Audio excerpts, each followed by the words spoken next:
गिरते हैं सहसवार ही मैदान जंग में, गिरते हैं सहसवार ही मैदान जंग में, वो तिफल क्या गिरेंगे जो घुटने के बल चले। जोहार, आदाब, नमस्कार, मैं जुबैर अहमद। इतनी बड़ी दुनिया है और इस दुनिया में जो है ना सफलता पाने के लिए रात दिन पूरा मेहनत करते हैं, कठिन परिश्रम करते हैं, लगातार मेहनत करते हैं, लेकिन सफलता थोड़े ही लोग हासिल कर पाते हैं, कामयाब थोड़े ही लोग हो पाते हैं। और कुछ लोग तो रोना रोते हैं और कुछ लोग अपना नसीब को जो है ना बुरा भला कहते हैं और ना इसी का रोना रोते हैं, किस्मतों को कोसते रहते हैं, शायद मेरे मुकद्दर में नहीं था, मेरी किस्मत में नहीं था। कुछ लोग मेहनत करते हैं और मेहनत करते करते रास्ते में ही छोड़ देते हैं, जो मिलता है उसी में वो सब्र कर लेते हैं और जिंदगी तकलीफों से, पूरा जीवन तकलीफों से काटते रहते हैं, पूरा जीवन भर उसको तकलीफ होता है और वो तकलीफ का सहन करके वो जो है ना जिंदगी बिताते हैं।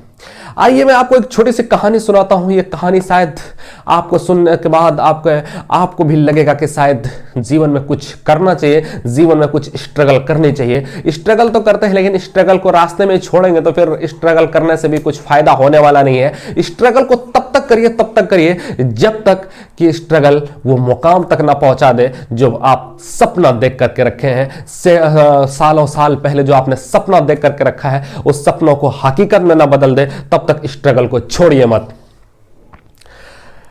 एक खेत में जो है ना एक पक्षी ने घोंसला बनाया था और घोंसले में अंडे होते हैं और बच्चे होते हैं। उसके बाद फिर जाता है परिंदा बाहर, वहां से कुछ उनके लिए दाना लाते हैं और उनको खिलाते हैं। एक दिन खेत का मालिक खेत आया और वो कहने लगे कि फसल तो पक चुका है, अब इसको जो है ना नौकर के हाथों कटवा दिया जाएगा। ये बातें बच्चे ने सुन ली और बच्चे ने उसकी माँ जो आती है वो माँ से कहती है कि मम्मी आज तो खेत का मालिक आए थे और खेत के मालिक आने के बाद वो तो फसल की काटने की बात कर रहे थे, तो हमारा जीवन अब खतरे में है। अब खेत की फसल अगर काट देंगे तो हमारा घोंसला नष्ट हो जाएगा, हम लोग कहाँ रहेंगे। तो मम्मी कहती चलो अभी बहुत दूर है, तुम सब्र करो, कुछ नहीं होने वाला। उसके बाद इत्तेफाक देखिए दूसरे दिन कुछ नहीं हुआ, 8 दिन बीत गए, 10 दिन बीत गए। उसके बाद फिर वो किसान खेत आता है और कहता है कि अब तो फसल बहुत पक चुका है, अब जो है ना कल मैं आऊंगा नौकर को लेकर के और कल मैं ये काट दूंगा।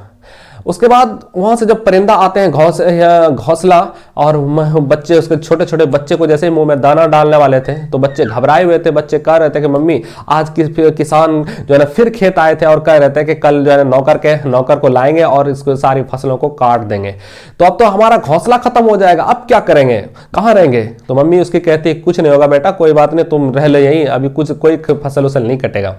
उसके बाद फिर दूसरे दिन निकलते हैं, नहीं हुआ कुछ, दूसरे दिन फिर निकलते हैं और फिर उसी दिन आ जाती है कि ये किसान आ जाते हैं और किसान कहते हैं कि अब जो है ना फसल पक गया, अब रुकने से कोई फायदा होने वाला नहीं है, अब जो है ना कल हम आएंगे और इस फसल को जो है ना काट देंगे। उसके बाद शाम को जब उसकी मम्मी आती है, यानी वो परिंदा आते हैं घोंसला आते हैं, तो वो बच्चे कहते हैं कि मम्मी आज फिर किसान आए थे और किसान कह रहे थे कि कल हम आएंगे और इस फसल को काट करके ले जाएंगे घर, बहुत पक चुका है। तो जैसे ये बात सुनते हैं तो परिंदा अपना घोंसला उठाते हैं और उठा करके लेकर के चले जाते हैं और एक जगह पर रख देते हैं। जब एक जगह पर एक पेड़ पर रखते हैं तो उसका बच्चे जो थे वो बच्चे कहते हैं कि मम्मी 3 दिन पहले किसान ने भी कहा था, 3 बार कह चुका, 2 बार कह चुका, पहले भी 3 बार कह चुका, लेकिन जो है ना आप उनकी बातों पे कहते रहे कि नहीं कटेगा और ऐसा ही किसान करता रहा कि नहीं कटा, आखिर नहीं कटा। लेकिन आखिर बार ऐसा क्या हुआ जो आप कैसे जान गए कि ये जो है कल सचमुच कटने वाली है और आज सचमुच में देख रहे हैं कि वो फसल कट रहा है। तो कहता है वो बच्चे की यानी कि वो परिंदा कहते हैं कि बेटा इंसान है, इसके अंदर बहुत सारे गुण होते हैं। गुण क्या होते हैं? सबसे पहला गुण होते हैं टालने वाला गुण, चलो कल कर लेंगे, 4 दिन बाद कर लेंगे, अभी बहुत समय है। और दूसरा इसके अंदर गुण होता है कि दूसरों के भरोसे पर रहना, चलो अभी परसों बोला है, 4 दिन बाद बोला है वो करेगा, तो उसके भरोसे में ये कुछ भी नहीं करते हैं, ये इंसान है। ये कहानी से सीख देती है हमें कि सचमुच एक इंसान सिर्फ यही सोचता है कि शायद कल कर लेंगे, परसों कर लेंगे, और असफलता का सबसे बड़ा कारण, सबसे बड़ा रीजन जो होता है ना, वो कल कर टालने वाली आदत।